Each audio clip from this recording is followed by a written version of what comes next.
You know, every time I meet with a group of manatechers, they want to know, how did you discover embryos? And it's interesting, it's like it was meant to be.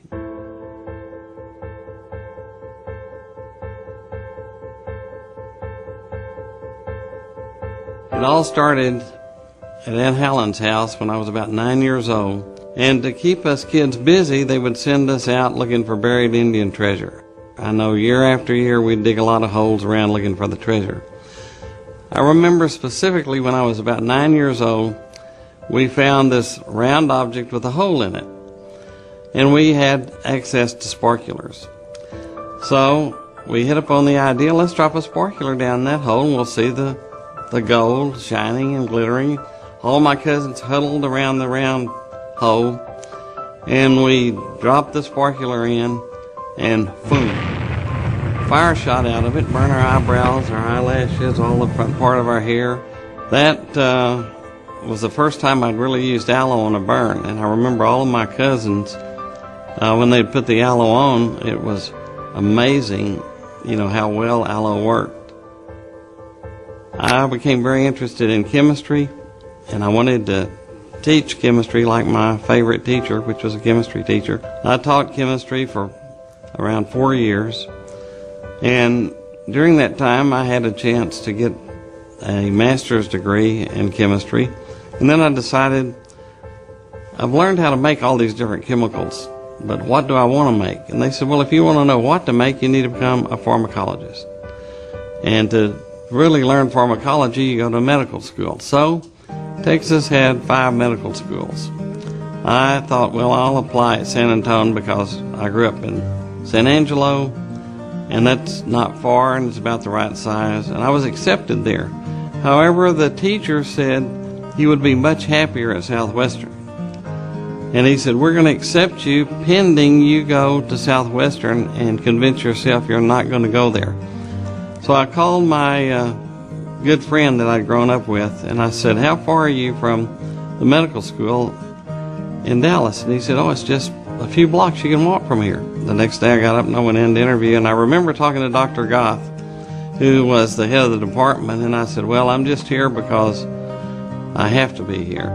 And they told me that you have something to offer that I really should consider in your program. And I you know, what is it? And he just laughed. He said, you know, most people are begging to get in, and you're wanting me to sell my program to you.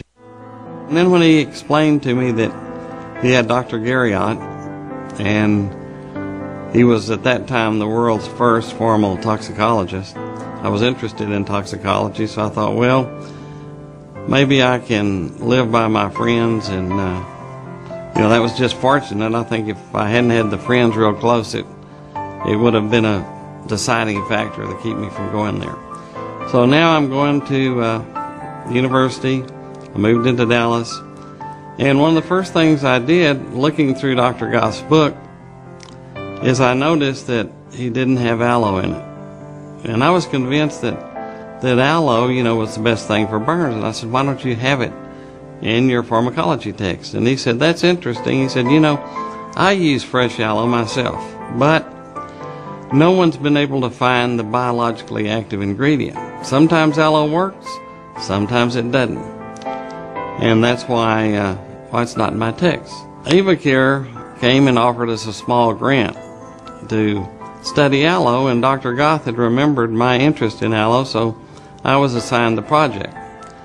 And I guess, you know, if I hadn't been blown up in Aunt Helen's and ended up at the medical school, I would have never had the opportunity to do this project for AvaCare.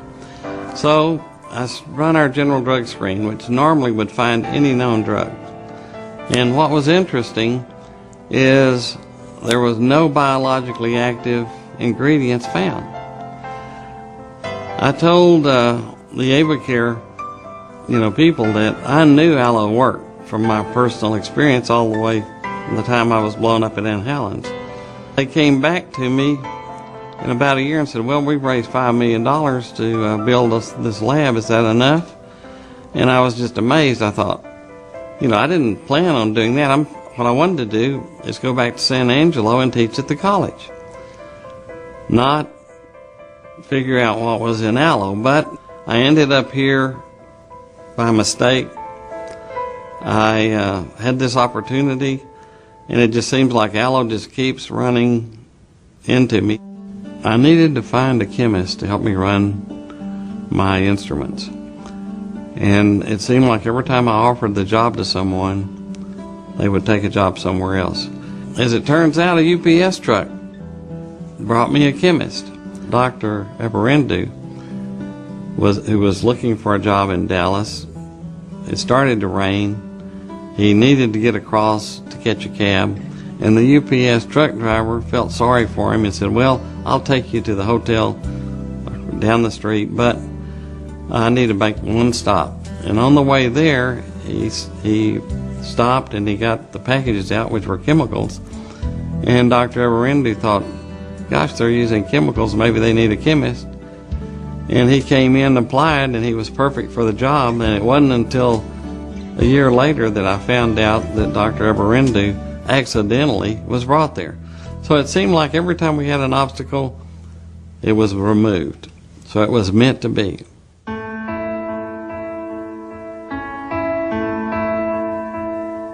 As it turned out, we kept dividing the fractions, testing them, and we found acemannan. Acemannan was developed topically as a hydrogel wound dressing, and it was approved for injection as an immune stimulant. And then we started on the oral development. And in order to develop something orally, one of the first things you have to do is find the LD50. That's the lethal dose. In other words, you give a drug to rats, and you determine how much it takes to kill half the rats, and that's the LD50. And as it turned out, we had contracted with Hazleton Labs, which is one of the largest pharmaceutical independent labs. They do this for companies all over the world. And they were not able to find an LD50. They gave the rats more and more, and first you try feeding them, and then they were tubing them, like pumping the ingredients in. Finally, they killed the rat. We were all excited about it. And then on autopsy, as it turned out, they said we just exploded the rat. It'd be kind of like pumping 5 gallons of food into you, and I thought, well, that would probably explode me. When we met with FDA said they don't know of any drug that you can't get an LD50. And I said, well, it's not like a drug. And as it turns out, we were at a dead end. We couldn't first provide the LD50, which enables you then to go into people and you start doing your dosing. So I thought, here, how can I just stop here?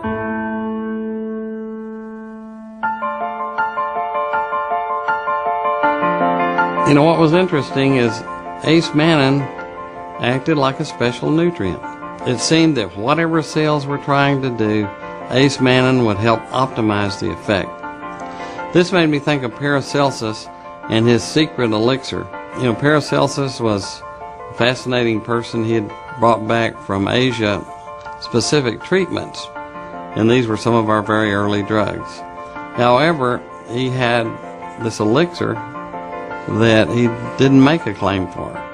It was something that just helped support life and enable you to live life to its fullest. So it really sounded like a nutritional product. In fact, with the new law, that's what made me go back. The new law says that dietary supplements promote optimal health. Well, that sounded like what his elixir would do, is it enabled you to live life to its fullest. And I thought, that's very fascinating how similar that is. So this opened the door to the regulations. The Dietary Supplement Health and Education Act, which is commonly called the SHEA, came about just when we were at a stop. What acemannan was able to do is it provided mannose. Mannose is rare in our modern diets. Used to, when we ate a lot more fiber and a lot more roots and foods that are found out in nature, you could get mannose, but it's not something that's in your general diet. It's required for making glycoproteins and cell-to-cell communication. Therefore, acemannan was perfect for the shake because it was a good dietary supplement. It supplemented mannose and it fit perfectly. So what the company needed to do is find a marketing arm. Ray Robbins went to church with me, and we'd served on a lot of committees together, and he would ask me what I was doing. And Ray was always telling me the best way to bring new technology, to the public is network marketing. And so I thought, we have a dietary supplement. Ray's been in the vitamin, mineral business. So I thought, we ought to bring this to Ray. So we contacted Ray Robbins, and at that point I'd been working with another, good friend, and I met Sam.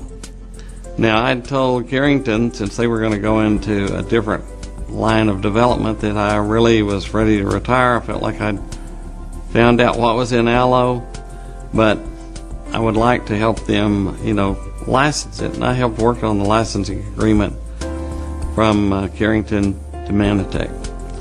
And in the deal, I promised Ray and Sam that I would help them with a marketing story. In other words, Sam said he would go around, he'd like to take me with him and hear what I would tell the people about these products. And I remember that first meeting we had with the Havners, and Sam came out and gave a talk. I was impressed at what a good speaker Sam was.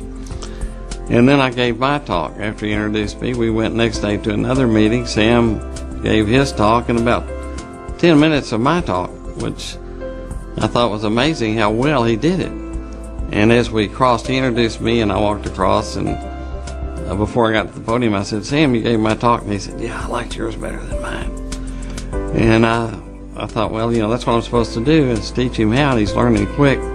So I gave another talk about how these products work and how they could help, benefit your general health. In the next meeting, Sam took about 7 minutes of that talk, plus the 10 minutes, so I felt like he just about had a talk. And he offered me the opportunity to give a few more talks, and before the year was out, I think I gave over 100 talks to different groups. And what amazed me is how much great results we had with our products. Sam offered me, the company got together and said, you can become our research director.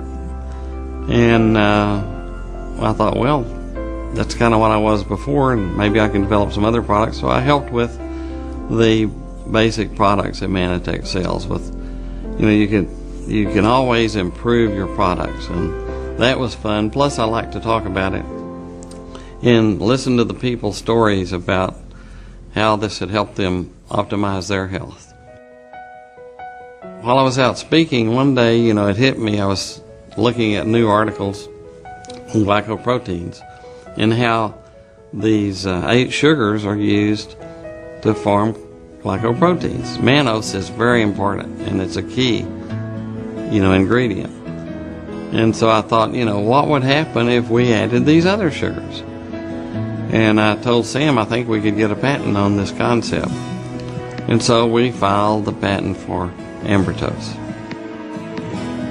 The reason that's important and the difference is at that point in time, all the scientists thought that you didn't need even mannose, that you could make all of the 8 monosaccharides that you needed from glucose. That didn't make sense to me.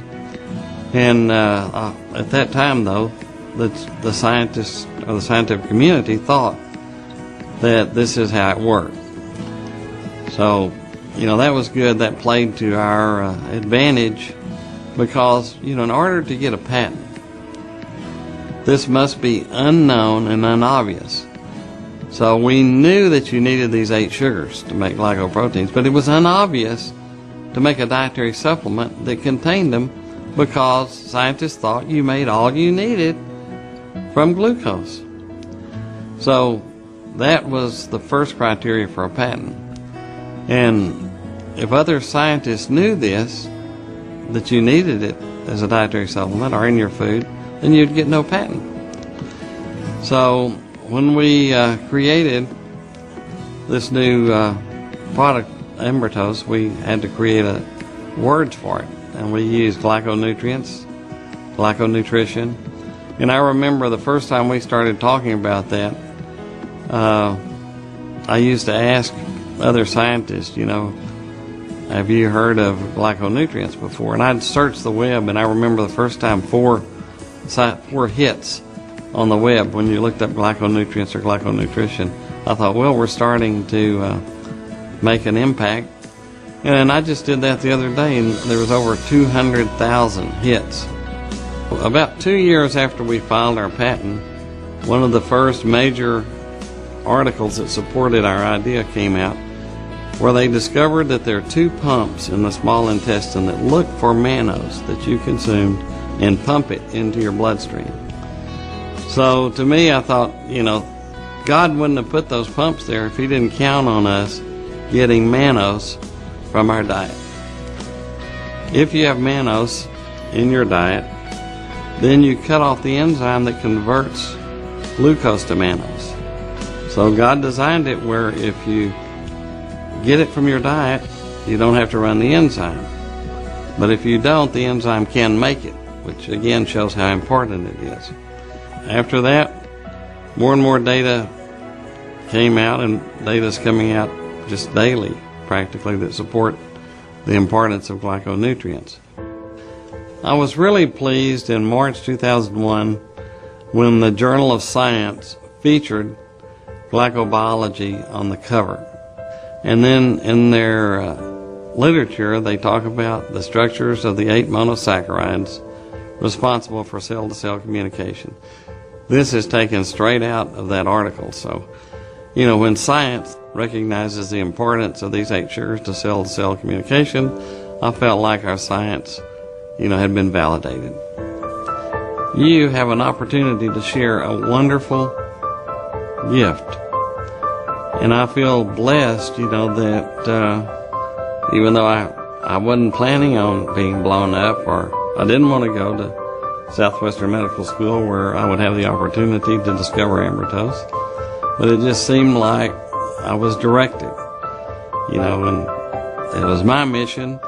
And I believe that because of my relationship with Ray, Sam, and everyone, it was their mission to take this gift of ambrotose all over the world.